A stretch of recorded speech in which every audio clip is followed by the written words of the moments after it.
If you should travel to the island of Sodor, you'll hear the booming of whistles and wheels pounding the rails as the steam engines go about their work.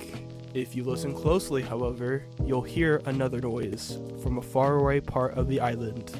The drone of snorting machines and scraping steel dances in the air. These are the sounds of the ironworks. Ari and Bert seldom ventured outside the ironworks. Their yard is littered with scrap, which they spend their days shunting to the smelter shed. Lately, there seemed to be more tumult than ever. The Diesels enjoyed their grim work, but it was evident they needed help.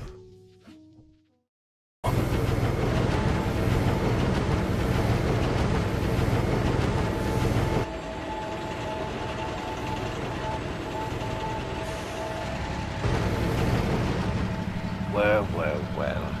If it didn't be Mr. Revolutionary himself, come to take the weight off our buffers. Do well if I must, though I should be out taking work from those kettles on the main line, not tucked away here. And I thought you went softer, grabbing the standing up to that Stephen and Timothy. Enough befriending them steamers. I could say the same thing for you with that Edward. Oi! Don't say nothing about him. Right, well, we'd love to be dazzled by your greatness. Take that train to the smelting shed and then we'll get started. I'd mind yourself around here. What's that meant to mean? Are you threatening me? Strange goings on lately. Strange goings on. Bert was only trying to be helpful, but he made the mistake of giving Diesel an inch.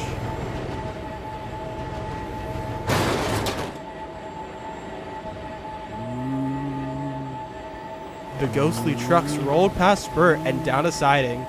Boo!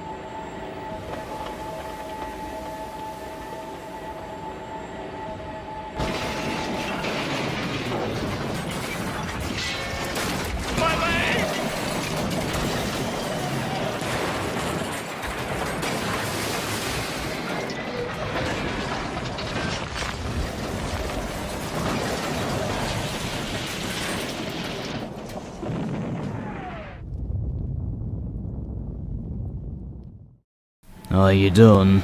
So, you're not scared? I've seen more things than you can fathom. I've seen engines meet the cutter's torch too many times to count. I'm missing a goddamn eye. You really think this would scare me? Of course not. Can't rely on old tricks. I need a new way to scare them. Thought Diesel. The echoes of the smelting sheds faded as Diesel ventured farther into the sidings. The night wind blew through frames of old cars and engines, which sat languishing under years of rust. Filth. Though, perhaps they may have some use now. Which one to scare them with? Plenty to choose from. Oof! He didn't notice what sat at the end of the line. A huge tender engine. My apologies. I was... The decaying corpse sat there, solemnly. It seemed to stare at Diesel, even with no face. And yet, it felt so alive. Like its past determination, whatever it was, still lingered on inside of it. Silly me, getting spooked by this wreck. Then it hit him. This will get them. Let's see them keep their nerve when this comes creeping behind them. It was a good trick, and it certainly would have given a good scare, if it only had worked.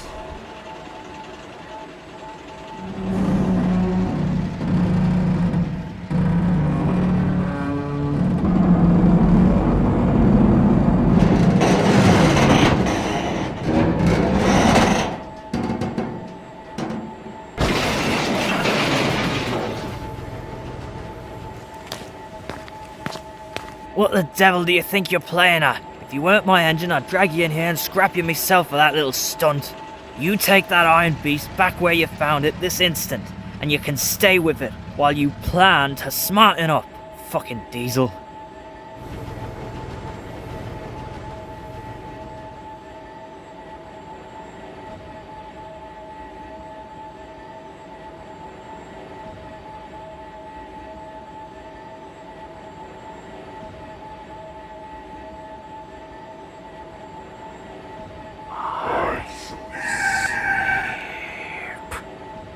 Who's there?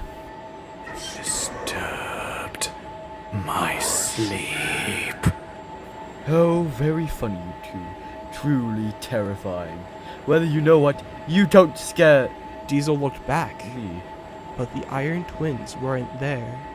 It was only him and the engine.